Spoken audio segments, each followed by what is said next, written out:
Trojan Sports Now.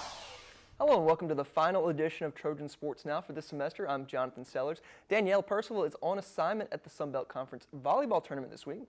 Stick around as we bring you the latest news and scores from Troy Sports. Well, Thursday night, the men's basketball team went up against UAB looking to pick up the first ever win against the Blazers.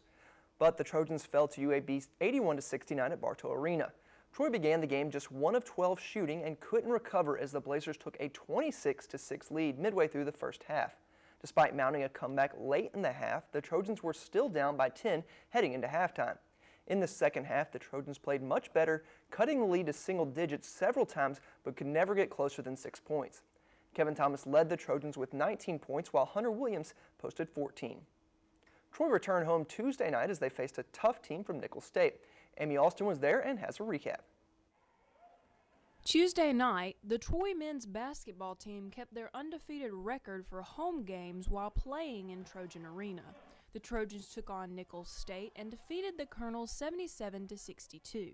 The Trojans had to fight hard against the Colonels because, as Coach Phil Cunningham tells us, Nicholls State is an aggressive team. Our plan was to drive the ball because they play a really aggressive style of defense. They pressure the ball.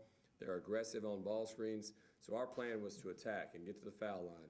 While many Trojan fans may not be familiar with Nicholls State, Coach Cunningham realized how critical a match this was for the Trojans. Our players don't understand it, and the fans who were at the game probably don't understand it, but that was a really good win. Even if it wasn't the prettiest win, it was a good win because their style of play is really unique in a sense that they try to, they're very patient with their offense and try to turn the ball over 2 or 3 times, side to side, lull you into a mistake defensively.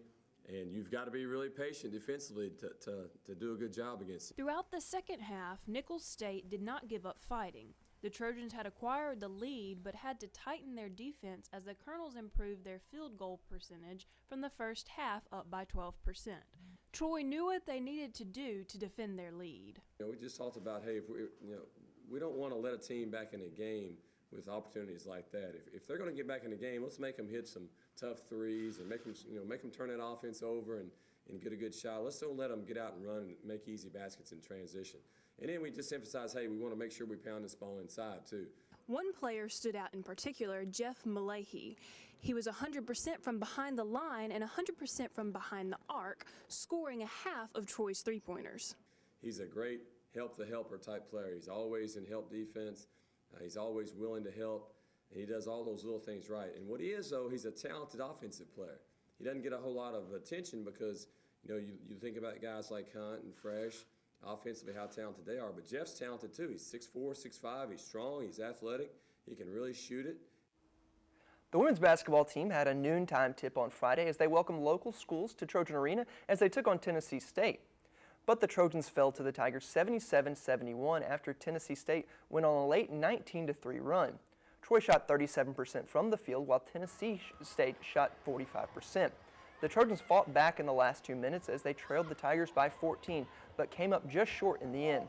And according to head coach Shanna Rigby, this is not where she wants the team to be. It feels terrible, of course.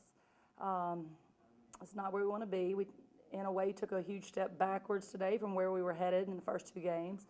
And as we talked about in the locker room, the only thing that we could do worse than this is not learn from it. I think what happened was we thought we were ready to play. It was the middle of the day. All the kids were here yelling for us. But we really didn't have our mind on the small things that we need to do to win, which was stop people on defense and rebound. And Troy had a chance to redeem themselves Tuesday night in Macon, Georgia, as they took on the Mercer Bears. But once again, Troy fell this time by a score of 86-81. Troy got in an early 12-point hole and just couldn't find their way out of it. The Trojans came to within 3, but that was as close as it got, with Mercer holding on for the win. Joanna Harden scored 24 points, including 20 in the second half. Renita Garrett had 17, while Brooke Bowie added 13 in the loss. The football team had yet another chance to lock up bowl eligibility, but that chance came against an up-and-coming Ole Miss team. Danielle Percival has the story from Oxford. The Trojan football team gave up record-setting numbers on Saturday in a 51-21 loss at Ole Miss.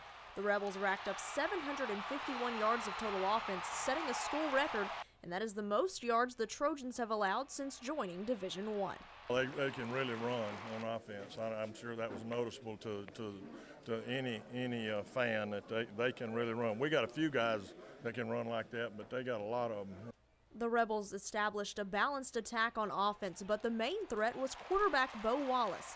He finished 17 of 26 for 272 yards and 3 touchdowns, while also leading the team in rushing with 66 yards and a score.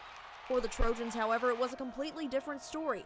The Ole Miss defense held Troy to only 313 total yards and minus 13 on the ground. Yeah, I knew they were going to be good on defense. They played very aggressively, got terrific quickness and can cover, and they gave us some problems. The leading receiver on the team was Chandler Worthy with 7 receptions for 133 yards, including a 64-yard reception to set up the first touchdown of the game for Troy. I saw that the coach set it up all week, and I knew I was going to be able to outrun them, and now they're laid back healthy. I'm able to make that play every time. The Trojans are now 5-6 with one last chance to reach bowl eligibility, but the season finale is still 2 weeks away.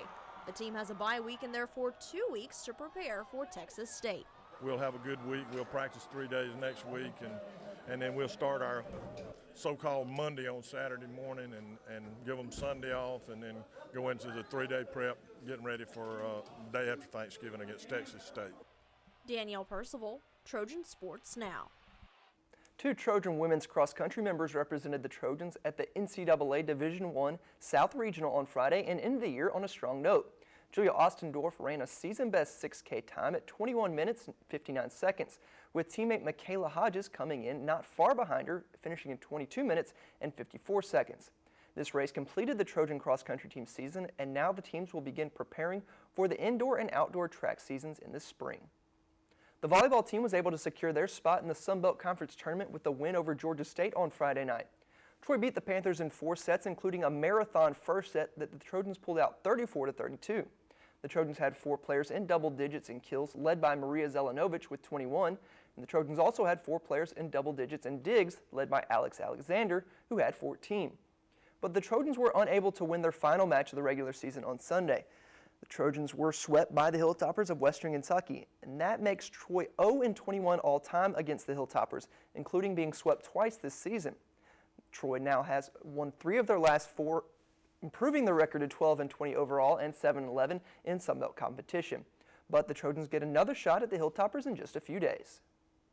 Playing one of the top teams in the country is always a challenge, but the fact is, what just happened yesterday is going to be fresh in our minds. We need to really make sure that we clean up our side. First game of the match, we competed really well, and it'll just be trying to get back to that. Naturally, playing them, they're really good. They're an outstanding team. They're well coached, and we're going to have to play really well to compete with them.